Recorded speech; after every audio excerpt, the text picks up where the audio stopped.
So I'm going to show you what was revealed to me by the Ruach yesterday to the church in Philadelphia. So in the reading of Revelation 1, it tells you the seven stars are the leaders of the seven churches. So in other words, they are principalities over these churches. So you see, these are the seven luminaries. These are the stars over these churches. The worship of the sun, moon, and stars. So I posted a video yesterday on the Heavens to Light on YouTube called The Judas School and the Church of Philadelphia. It should also be on this app if it hasn't been removed.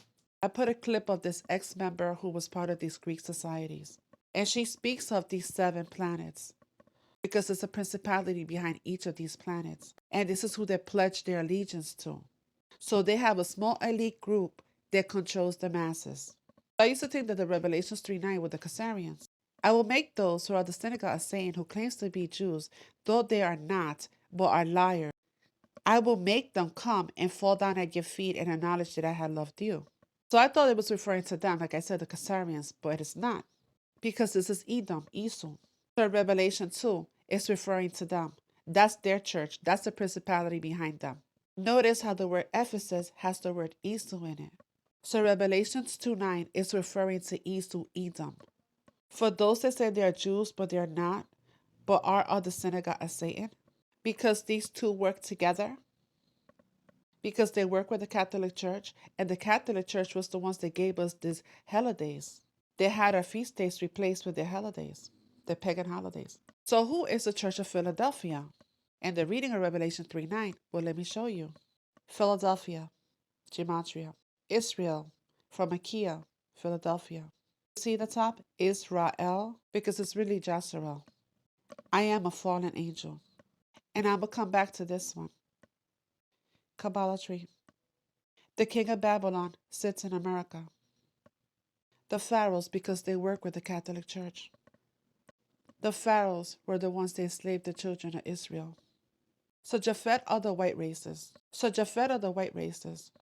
Israel comes from Shem. Shem are the red copper nations and the dark races. But also Ham. Ham are also the dark races. Black nobility. These are families that sided with the papacy. You can find that reading in Maccabees. So some of my tribal brothers Judah started serving these Greco-Roman gods so they can have a better quality of life. Because remember, Judah is still in captivity today. Slaves don't have all this wealth and possessions. It tells you in the scripture that Yahushua was a simple man. And when we shall see him, there's no beauty that we should desire him. So he is not flashy, lusting after the things of the world, materialism. So like I said, some of them are Hamites.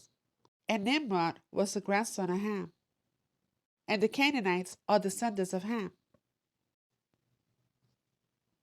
The black nobility are the masters of Mystery Babylon. There's two Babylons, but Mystery Babylon is America. So this Greek fraternity was founded where? Philadelphia. This is the Church of Philadelphia. There's the principality behind this church. So the scripture is referring to them. You see the griffin? That's why the scripture tells you not to have any idols. Don't they look like Judah? The men are renowned, which mean well known. And isn't he supposed to be a so-called Christian? They hold positions of power. All three Greek societies. They also your so-called pastors and reverends. Oh, and that also includes Malcolm X and Nelson Mandela, a small elite that rules over the masses. Remember this one? The taking the knee? There was a ritual, by the way, that at the name of Yahushua, every knee shall bow, of those in heaven and on earth. This was a ritual. How about this one? Kamala. And I explained in past teachings that Kamala will be taking over Biden's position temporarily until Obama takes over. Philadelphia, Obama. I've been seeing videos of both groups trying to get together. The Khazarians with the Boulets coming together, saying how both sides have suffered so much and we need to get together. How about this one, always pushing the Egyptian mythology? How our tribal brothers were gods and goddesses. You see the serpent on her head? These are Hamites. Notice how Obama has a striking resemblance to Akhenaten because he's coming back. And you notice how they push the Anunnaki so much? Anunnakis, Draco, reptilians.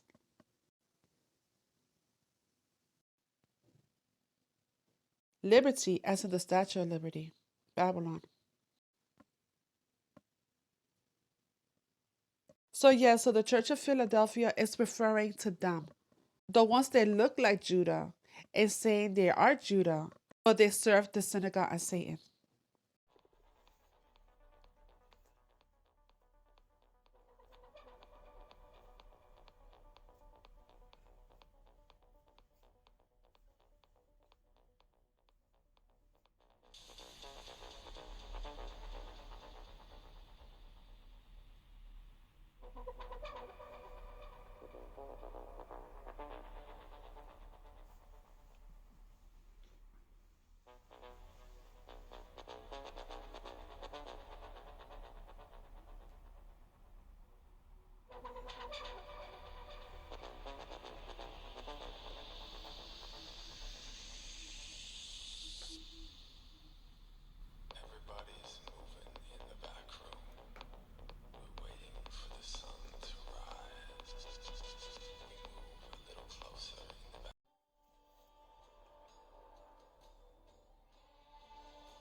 There's probably not a single family in the United States of America that does not have someone connected to the Divine Nine or Freemason. So listen. So because this Black Boule, which is the black fraternities and sororities, their goal was to be advisors to the king. They even Christianize it and make you think it's a Christian thing. Many Masons think they're Christians. They thinking they on the low level, it's just like they think it's just like something to come in and get prestige and make business connections and stuff like that. They don't know that on the low level. And when you move up, you begin to understand that no, this is not a society just to get prestige and honor, but this is actually covenants. All these fraternities, all these Sigma Phi, Psi, was designed to create secret societies, and out of those fraternities, they pick the people that they want in business, banking, politics, leadership. They gotta come out of those societies. Same way with the women.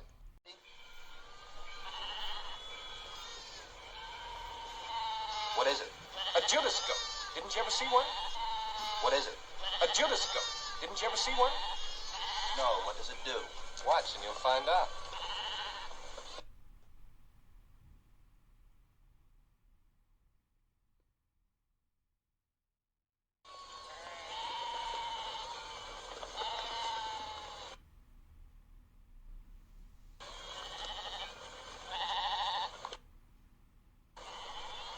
See, when they get to the slaughterhouse, he ducks to one side and the silly sheep go in to get their throats cut. He ducks to one side and the silly sheep go in to get their throats cut. That black devil knows it. If you've seen my previous videos on pro sports, then you know I have found a link between Freemasonry and just about all major sports leagues. The sport of basketball was created by a man named James Naismith, and he was a member of the Freemasons. Many professional basketball players like Shaq have been open Freemasons and have shown their alliance since the beginning. Baseball was also created by Masonry, as Alexander Cartwright, who is considered the father of baseball, was also a Freemason. The baseball field's design literally incorporates the Masonic square and compasses. The Freemasons were also behind football, as the father of football, Walter Camp, was a part of the Skull and Bones secret society. The Skull and Bones is a secret society located in Yale University that was created by the Freemasons. Believe it or not, soccer was also created in a Masonic lodge. On the 26th of October, 1863, 11 football clubs and schools from London met at the Freemasons Tavern to form the Football Association and to agree on a code of football rules. Morlaix was in attendance and was awarded this plaque by the Freemasons for his importance in establishing the sport. The plaque read, "The Football Association was formed on the proposal of Ebenezer Cobb Morley at the Freemasons Tavern," and it's the same thing with pro boxing as well. There have been many open Freemasons in the history of boxing. Some of the biggest names in boxing have been tied to the Masonic order. The boxer Sugar Ray Robinson, who was considered one of the greatest boxers of all time, was an open Prince Hall Freemason. Manny Pacquiao was a Freemason as well. In this photo, you can see him in a Masonic lodge. In fact, many of the top stars in all of these pro sports leagues are Freemasons. You have to close your eyes and look away not to see the Freemasons are the ones controlling the outcome of these